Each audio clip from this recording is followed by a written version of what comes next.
ನಾನು ನಾಗರಾಜ್ ಸಿದ್ದೇಶೆಟ್ ಅಂತ ಉತ್ತರ ಕನ್ನಡ ಜಿಲ್ಲೆಯ ಕುಮಟಾ ತಾಲೂಕಿನಿಂದ ಮಾತಾಡ್ತಿರೋದು. ವಿಷಯ ಏನಂದರೆ, ಈಗಾಗಲೇ ಸೌಜನ್ಯ ಪ್ರಕರಣದಲ್ಲಾಗಿರ್ಬೋದು, ದರ್ಶನದ ಪ್ರಕರಣದಲ್ಲಾಗಿರ್ಬೋದು, ಈಗಾಗಲೇ ಏನು ರಾಜ್ಯ ಮತ್ತು ರಾಷ್ಟ್ರ ಮಾನ್ಯತೆ ಪಡೆದಂತಹ ಕೆಲವೊಂದು ಮಾಧ್ಯಮಗಳೇನಿರ್ತಾವಲ್ವ, ಅವರು ಏನು ಮಾಡ್ತಾರೆ ಕಳೆದ್ರೆ ಒಂದು ಸೈಡಿಂದ ಅವರು ವಾದವನ್ನು ಮಾಡುವಂಥದ್ದು ಅದು ಯಾಕೋ ಸರಿ ಕಾಣಿಸ್ತಾ ಇಲ್ಲ. ಯಾಕಂದರೆ ನೀವು ಜಾತ್ಯತೀತವಾಗಿ ನಿಮಗೆ ಸರ್ಕಾರ ಪರವಾನಗಿ ನೀಡ್ತದೆ, ಯಾವುದೋ ಒಂದು ಮಾಧ್ಯಮ, ಪತ್ರಿಕಾ ಮಾಧ್ಯಮ ಆಗಿರ್ಬೋದು, ದೃಶ್ಯ ಮಾಧ್ಯಮ ಆಗಿರ್ಬೋದು, ಯಾವುದೇ ಒಂದು ಅದು ಹಾಗೆ ನೀವು ಸಂವಿಧಾನಾತ್ಮಕವಾಗಿ ಒಂದು ಹೇಳಿಕೆ ಇದನ್ನು ವಾರ್ತೆಯನ್ನು ಸಂಗ್ರಹಣೆ ಮಾಡುವಂಥದ್ದು ಮಾಡಬೇಕು. ಯಾಕಂದರೆ ಕೇಳಿದರೆ ನೀವು ಒಂದು ಸ್ಟುಡಿಯೋದಲ್ಲಿ ಕರೆಸ್ಕೊಂಡು ಒಬ್ಬ ಏನು ಸ್ವಾಮಿಗಳನ್ನು ತಂದು ಕುಳಿಸ್ಕೊಳ್ಳೋದು, ಮತ್ತೊಂದು ಕಡೆ ಮೋಹನ್ಲಾಲ್ ತಂದು ಕುಳಿಸ್ಕೊಳ್ಳೋದು, ಅವ್ರವ್ರಿಗೆ ಕೋಳಿ ಕಚ್ಚಾಟ ಮಾಡ್ತಾರಲ್ಲ ಆ ಥರ ಮಾಡ್ಕೊಂಡು ಒಂದು ಚಾನಲ್ ನಡೆಸ್ತಾ ಇದ್ದಾರೆ ಮತ್ತು ಸರ್ಕಾರವೂ ಕೂಡ ಅಂಥವರಿಗೆ ಒಂದು ಪರ್ಮಿಷನನ್ನು ಕೊಡೋದು ನಿಷೇಧ ಮಾಡಬೇಕು ಮುಂದಿನ ದಿನದಲ್ಲಿ. ಯಾಕೆ ಕೇಳಿದರೆ ಓಪನ್ ಆಗಿ ಡಿಬೇಟಿಗೆ ಬರಬೇಕು. ಪಬ್ಲಿಕ್ನ ಒಪಿನಿಯನ್ ಯಾವ ಥರ ಇದೆ,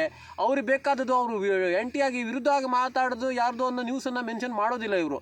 ರಾಷ್ಟ್ರ ಪುರಸ್ಕೃತ, ರಾಜ್ಯ ಪುರಸ್ಕೃತ, ಯಾಕಂದರೆ ಧರ್ಮದ ಹೋರಾಟದ ಜಗಳದಲ್ಲಿ ಹಚ್ಚೋದ್ರಲ್ಲೇ ಮುಂಚೂಣಿಯಲ್ಲಿರ್ತಾರೆ. ಯಾಕಂತ ಕೇಳಿದ್ರೆ ಕೋಮ ಪ್ರಚೋದಿತವಾಗಿ ಒಂದು ಚಾನಲನ್ನು ನಡೆಸ್ತಾ ಇದ್ದಾರೆ. ಅವರಿಗೆ ಅಂಥವ್ರಿಗೆ ಪರ್ಮಿಷನ್ ಕ್ಯಾನ್ಸಲ್ ಮಾಡಬೇಕು, ಯಾಕಂದರೆ ನಿಷೇಧ ಮಾಡಬೇಕು. ಯಾಕಂದರೆ ಅಭಿವೃದ್ಧಿಯ ಪರ ಹೋರಾಟಗಳು ಏನಿರ್ತವೆ, ಮತ್ತು ನಮ್ಮದು ಉತ್ತರ ಕನ್ನಡದಲ್ಲಿ ಒಂದು ಮಲ್ಟಿಪೆಸಿಟಿ ಮಾಡೋಕ್ಕೂ ಅವರು ಒಂದಿನ ಡಿಬೇಟ್ ಮಾಡೋಕ್ಕೂ ಯೋಗ್ಯತೆ ಇಲ್ಲ. ಬಾಕಿದೆಲ್ಲ ಇದು ಮಾಡ್ತಾರೆ. ನಮ್ಮ ಒಂದು ಉತ್ತರ ಕನ್ನಡದ ಒಂದು ಮಲ್ಟಿಸ್ಪೆಷಾಲಿಟಿ ಹಾಸ್ಪಿಟಲ್ ಆದರೆ ಎಷ್ಟು ಜನರಿಗೆ ಅನುಕೂಲ ಆಗ್ತದೆ. ಯಾವುದೋ ಒಂದು ಟ್ರ್ಯಾಜಿಡಿಗಳು ಸಂಭವಿಸಿದರೆ ನಮ್ಮ ಕುಮಟಾದಲ್ಲಿ ಮಾಡಿದ್ರೆ ಟ್ರ್ಯಾಜಿಡಿಗಳು ಸಂಭವಿಸಿದರೆ ಭಾಳ ಜನರಿಗೆ ಅನುಕೂಲ ಆಗ್ತದೆ. ಯಾಕಂದರೆ ನಮ್ಮದು ಕುಮಟಾ ಜಿಲ್ಲೆಯ ಹೃದಯ ಭಾಗ ಆಗಿರೋದ್ರಿಂದ ನಮಗೆ ಮಲ್ಟಿಸ್ಪೆಷಾಲಿಟಿ ಹಾಸ್ಪಿಟಲ್ ಬೇಕಂದ್ಕೊಂಡು 10 ಹಲವು ಸಾರಿ ಮತ್ತೆ ಎಲ್ಲ ಹೋರಾಟಗಾರರು ಹೋರಾಟ ಮಾಡಿದ್ರು ಕೂಡ ಯಾವುದೇ ರೀತಿ ಪ್ರಯೋಜನ ಆಗ್ತಾ ಇಲ್ಲ. ಅದಕ್ಕಾಗಿ ಈಗಾಗಲೇ ಅಜಿತ್ ಹನುಮನ್ಕರ್ ಆಗಿರ್ಬೋದು, ರಂಗನಾಥ್ ಆಗಿರ್ಬೋದು, ಅವರೇ ಸುಪ್ರೀಂ ಕೋರ್ಟೇ ಅವರೇ, ಹೈಕೋರ್ಟ್ ಅವರೇ, ಎಲ್ಲದೂ ಅವ್ರು ಡಿಸಿಷನ್ ಇದು ಮಾಡೋರೇ ಅವರೇ. ದಿನಕ್ಕೊಂದೊಂದು ಟಾಪಿಕ್ ತಗೊಂಡು ಕೂತ್ಕೊಂತಾರೆ. ಅದು ಮತ್ತು ಏನಾಯ್ತಾಳೆ ಅವ್ರು ಕೇಳೋದಿಲ್ಲ. ಒಂದು ಸರಿ ಆದಮೇಲೆ ಆಯ್ತು ಅವ್ರ ಪುಸ್ತಕ ಕ್ಲೋಸು. ಅದಕ್ಕಾಗಿ ಅಂಥವರಿಗೆಲ್ಲ ರಾಜ್ಯ ಸರ್ಕಾರ ಜಾತ್ಯತೀತವಾಗಿ ಸೆಕ್ಯುಲರಿಸಮ್ನಲ್ಲಿ ಅಂಥವರಿಗೆಲ್ಲ ಅಭಿವೃದ್ಧಿ ಪರ ಹೋರಾಟದ ಬಗ್ಗೆ ಕಾಣಿಸದೇ ಇರುವಂಥದ್ದು ಅವರಿಗೆಲ್ಲ ಚಾನಲನ್ನು ನಿಷೇಧ ಮಾಡಬೇಕು. ಯಾಕೆ ಕೇಳಿದರೆ ಈ ಧರ್ಮದ ವಿಷಯ, ಈ ಧರ್ಮದವ್ರಿಗೆ ತಂದು ಆ ಧರ್ಮದವ್ರು ಹಚ್ಚಿದ್ದು ಡಿಬೇಟ್ ಮಾಡುವಂಥದ್ದು, ಧರ್ಮನೇ ಬೇರೆ, ಅಭಿವೃದ್ಧಿ ಸರ್ಕಾರನೇ ಬೇರೆ. ಯಾಕಂದರೆ ಸರ್ಕಾರ ಅಂದರೆ ದುಡ್ಡು ತಗೊಂಡು ಅವರು ಸರ್ಕಾರದವರು MLA ಗಳಾಗಿರ್ಬೋದು, ಅಧಿಕಾರಿಗಳಾಗಿರ್ಬೋದು, ಅವ್ರು ಹಣ ತಗೊಂಡು ಕೆಲಸ ಮಾಡುವಂಥದ್ದು. ಈ ಧರ್ಮ ಅಂದರೆ ನಿಸ್ವಾರ್ಥ ಸೇವೆ, ಅದು ಅವ್ರವ್ರ ಧರ್ಮ ಅವ್ರಿಗೆ ದೊಡ್ಡದು. ಅದಕ್ಕಾಗಿ ಧರ್ಮ ಗುರುಗಳಂತಲೇ ಮೊದಲು ಇರ್ತಾಯಿದ್ರು. ಮಹಾಭಾರತದಲ್ಲಾಗಿರ್ಬೋದು, ರಾಮಾಯಣದಲ್ಲ. ಅದ್ರ ಮೀರಿಗೆ ಹೋಗಿಬಿಟ್ಟಿದ್ದಾರೆ ಜನ. ಯಾಕಂದರೆ ಧರ್ಮದ ಜಗಳ ತಂದು ಹಚ್ಚುವಂಥದ್ದು ಈ ಧರ್ಮಸ್ಥಳದ ವಿಷಯದಲ್ಲೂ ತಾವು ನೋಡ್ತಾ ಇದ್ದೀರಾ. ಅದು ಜಾತ್ಯತೀತವಾಗಿ ಕೋರ್ಟು ಕಚೇರಿ ನ್ಯಾಯಾಂಗನೇ ಬೇರೆ. ನಮ್ಮದು ನ್ಯಾಯ ಕೇಳ್ತಾ ಇದ್ದೀವಿ ಸೌಜನ್ಯ ವಿಷಯದ. ಅದು ಬಿಟ್ಕೊಂಡು ಧರ್ಮ ತಂದು ಹಚ್ಚುವಂಥದ್ದು. ಧರ್ಮಸ್ಥಳ ನಮ್ಮ ಮಂಜುನಾಥೇಶ್ವರ ದೊಡ್ಡವನೇ. ಅದಕ್ಕಾಗಿ ಅವ್ರಿಗೆ ನಾವು ಕೈ ಮುಗಿತೀವಿ. ಆ ದೇವಸ್ಥಾನದ ವಿಷಯ ಬಿಟ್ಟಾಕ್ಬಿಡಿ. ಆ ಒಂದು ಗ್ರಾಮದ ಹೆಸರಿನಲ್ಲಿ ಗ್ರಾಮದಲ್ಲಿ ಅನ್ಯಾಯ ನಡೆದಿದೆ, ನಾವು ನ್ಯಾಯ ಕೇಳ್ತಾ ಇದ್ದೀವಿ ಅಷ್ಟೇ, ಬಿಟ್ಟರೆ ಮತ್ತೆ ಏನಿಲ್ಲ.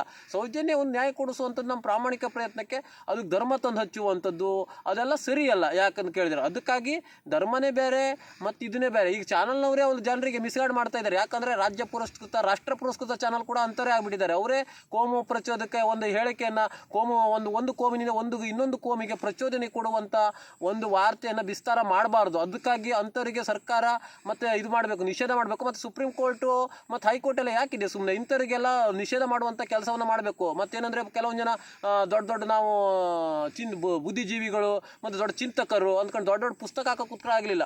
ಅದಕ್ಕೆ ಧರ್ಮದ ವಿಷಯಗಳು ನ್ಯೂಸ್ನಲ್ಲಿ ಬರುವಂಥದ್ದು ಆಗಬಾರ್ದು. ಯಾಕಂದರೆ ಅವ್ರವ್ರ ಪ್ರೊಸೆಷನ್ನಲ್ಲಿ ಧರ್ಮದ ವಿಷಯದ ಇದು ಅಭಿವೃದ್ಧಿ ವಿಷಯಗಳ ಬಗ್ಗೆ ಇದು ಆಗಬೇಕು. ಯಾಕಂದರೆ ಜಾತ್ಯತೀತವಾಗಿ ನೀವೇನು ಪ್ರಮಾಣ ತಗೊಂಡಿರೋದು, ಪರವಾನಗಿ ಪಡೆದಿರೋದು ಇರ್ತದಲ್ವ. ಈ ಜಾತ್ಯತೀತ ರಾಷ್ಟ್ರದಲ್ಲಿ, ಪ್ರಜಾಪ್ರಭುತ್ವದಲ್ಲಿ, ನಮ್ಮ ಅಂಬೇಡ್ಕರ್ ಅವರದ್ದು ಬರೆದ ಸಂವಿಧಾನದಲ್ಲಿ ಅದು ಯಾವ ರೀತಿ ಇದೆ ಅದೇ ರೀತಿ ನಡ್ಕೊಂಡು ಹೋಗ್ಬೇಕು. ನೀವು ಧರ್ಮದ ವಿಷಯ ಎಲ್ಲ ತಂದುಬಿಟ್ರೆ ಜನರಿಗೆ ಮಿಸ್ಗೈಡ್ ಆಗ್ತಾ ಇದೆ. ಅದಕ್ಕೋಸ್ಕರ ಧರ್ಮಸ್ಥಳದ ವಿಷಯದಲ್ಲೂ ನಾನು ಹೇಳ್ತಾ ಇದ್ದೀನಿ, ಅದು ಧರ್ಮನೇ ಬೇರೆ. ಅವ್ರು ನಮ್ಮ ಹಿಂದೂ ಧರ್ಮ ನಮ್ಗೆ ದೊಡ್ಡದು, ಅವ್ರ ಧರ್ಮ ಅವ್ರಿಗೆ ದೊಡ್ಡದು. ನಾವು ಧರ್ಮದ ವಿಷಯ ಬರ್ತಾ ಇಲ್ಲ. ನಮಗೆ ಬೇಕಾಗಿರುವಂಥದ್ದು ಏನಂದರೆ ಅಲ್ಲಿ ನ್ಯಾಯ ಸಿಕ್ಕಬೇಕು ಸೌಜನ್ಯವಾಗಿ. ಅದಕ್ಕೆ ನಾವು ಜಾತ್ಯತೀತವಾಗಿ ಅವ್ರು ಹೋರಾಟವನ್ನು ಮಾಡ್ತಾ ಇದ್ದೀವಿ. ಅದಕ್ಕೆ ನಾವು ಅವರಿಗೆ ಬೆಂಬಲವನ್ನು ಕೊಟ್ಟಿರುವಂಥದ್ದು. ಯಾಕಂದರೆ 13 ವರ್ಷಗಳಿಂದ ಅವ್ರು ಸಕ್ರಿಯವಾಗಿ ಹೋರಾಟವನ್ನು ಮಾಡ್ಕೊಂಡು ಬರ್ತಾ ಇದ್ದಾರೆ. ಕಣ್ಣು ಕಾಣಿಸ್ತಾ ಇಲ್ವ ಇವರಿಗೆ? ಅಲ್ಲಿ ಜಿಲ್ಲಾ ಮಟ್ಟದಲ್ಲಿ, ದಕ್ಷಿಣ ಕನ್ನಡ ಜಿಲ್ಲಾ ಮಟ್ಟದಲ್ಲಿ ಮಾಡ್ತಾ ಬಂದಿದ್ರು ಅವರು. ಈಗ ರಾಜ್ಯ ಮಟ್ಟದಲ್ಲಿ ಈಗ ಕೆಲವೊಂದು ಡಿಬೇಟ್ನಲ್ಲೆಲ್ಲ ಅವ್ರವ್ರಿಗೆ ಅದನ್ನು ಕೂತ್ಕೊಂಡು ಅವ್ರು ಎಷ್ಟು ದಿನ ಎಲ್ಲಿ ಹೋಗಿದ್ರು, ಅವ್ರು ಮತ್ತೊಂದು ಕಡೆ ಹೋಗಿದ್ರು, ಹಿಂಗೆ ಕೇಳ್ತಾ ಇದ್ದಾರೆ. ಬಿಟ್ಟರೆ ಅವ್ರಿಗೇನೂ ಗೊತ್ತೇ ಇಲ್ಲ. ಅವ್ರಿಗೆ ಪೇಮೆಂಟ್ ಗಿರಾಕಿ ಆಗಿರ್ತಾರೆ ಅವರು. ಅದಕ್ಕಾಗಿ ನೀವು ಓಪನ್ ಆಗಿ ಡೆಬಿಟಿಗೆ ಬಂದರೆ ನಾವು ಕೊಡ್ತೀವಿ ಎಲ್ಲ ಲೆಕ್ಕಾಚಾರವನ್ನು. ಅದನ್ನು ಬಿಟ್ಕೊಂಡು ಜಾತ್ಯತೀತವಾಗಿ ಒಂದು ಹೋರಾಟ ಮಾಡೋದು, ಪ್ರಜಾಪ್ರಭುತ್ವವಾಗಿ ಮತ್ತು ಸಂವಿಧಾನಾತ್ಮಕವಾಗಿ ಹೋರಾಟ ಮಾಡೋರಿಗೆ ಕೂಗನ್ನು ಹತ್ತಿಕ್ಕುವಂಥ ಕೆಲಸ ನಿರಂತರವಾಗಿ ನಡೀತಾ ಇದೆ. ಅದ್ರ ವಿರುದ್ಧ ನಾವು ತೀವ್ರ ಆಕ್ಷೇಪವನ್ನು ವ್ಯಕ್ತಪಡಿಸ್ತೀವಿ. ಯಾಕಂದರೆ ಧರ್ಮಸ್ಥಳದಲ್ಲಿ ಕೇಸನ್ನು ತಾವು ನೋಡ್ಬೋದು. ಯಾಕಂದ್ರೆ ನಾವು ದೇವ್ರ ವಿಷಯದಲ್ಲಿ ಯಾವುದೇ ರೀತಿ ಆಕ್ಷೇಪಣೆ ಇಲ್ಲ. ನಮ್ಮ ಧರ್ಮ ನಮ್ಗೆ ದೊಡ್ಡದು, ಮತ್ತು ಸಾವಿರಾರು ವರ್ಷದ ಇತಿಹಾಸ ಇರ್ತದೆ, ಅವರ ಧಾರ್ಮಿಕ ಭಾವನೆ ಅವ್ರಿಗೆ ದೊಡ್ಡದು. ಆದರೆ ನಾವು ಇಲ್ಲಿ ನ್ಯಾಯ ಕೇಳ್ತಿದ್ವಿ, ಯಾರೇ ಮಾಡಿರಲಿ ತಪ್ಪೇ. ಅದಕ್ಕೋಸ್ಕರ ನಾವು ಇದಕ್ಕೆ ನ್ಯಾಯವಾಗಿ ಸಂವಿಧಾನಾತ್ಮಕವಾಗಿ ಕೇಳ್ತಾ ಇದ್ದೇವೆ. ಅದಕ್ಕೆ ನಮ್ಮ ಸರ್ಕಾರ ಉತ್ತರವನ್ನು ಕೊಡಬೇಕು. ಯಾಕಂದರೆ ನೀವು ಶಾಸಕಾಂಗ, ಕಾರ್ಯಾಂಗ, ನ್ಯಾಯಾಂಗ ಅಂದ್ಕೊಂಡು ಏನು ಸರ್ಕಾರ ನಡೆಸ್ತಿರೋಲ್ಲ, ಸುಮ್ಮನೆ ಯಾಕೆ ಬೋರ್ಡ್ ಹಾಕೊಂಡು ಜನರಿಗೆ ಮಿಸ್ಗೈಡ್ ಮಾಡ್ತೀರಾ? ಸುಮ್ಮನೆ ಅವರೇ ಸಾಕ್ಷಿ ಕೊಡುವಂಗಿದ್ದಾರೆ ನೀವು ಯಾಕಿದ್ದಾರೆ? ಪೊಲೀಸ್ ಅವ್ರ ಹೊಟ್ಟೆ ದೊಡ್ಡ ಮಾಡ್ಕೊಂಡು ತಿಂಗಳ ಪಗಾರ ತಗೊಂಡು ಯಾಕೆ ಸುಮ್ಮನೆ ಇದು ಮಾಡೋದು? ಸರ್ಕಾರ ಅವ್ರಿಗೆ ಪೊಲೀಸರಿಗೆ ತಾಕೀತು ಮಾಡಬೇಕಲ್ಲ. ಅದು ಒಂದು ಇದಕ್ಕೆ ಮಾಡಿಬಿಟ್ಟು ತನಿಖೆ ಮಾಡುವಂಥದ್ದು, ಅವರೇ ಸಾಕ್ಷಿ ತಂದು ಕೊಡುವಂಗಿದ್ಬಿಟ್ರೆ ನಿಮ್ಗೆ ಯಾಕೆ ಸರ್ಕಾರಕ್ಕೆ ನಾವು ಯಾಕೆ ಟ್ಯಾಕ್ಸ್ ತುಂಬುವಂಥದ್ದು ಮತ್ತು ಸ್ಯಾಲ್ರಿ ಪಡೆಯುವಂಥದ್ದು? ನಮ್ಮ ಸನ್ಮಾನ್ಯ ಮುಖ್ಯಮಂತ್ರಿಯವ್ರಿಗೂ ಹೇಳ್ತಾ ಇದ್ದೀನಿ, ಯಾಕಂದರೆ ನೀವು ಕೂಡ ಸ್ಯಾಲ್ರಿ ಪಡಿತೀರಾ. ಅದಕ್ಕೋಸ್ಕರ ಅದು ರಾಜಕೀಯನೇ ಬೇರೆ, ಧರ್ಮನೇ ಬೇರೆ.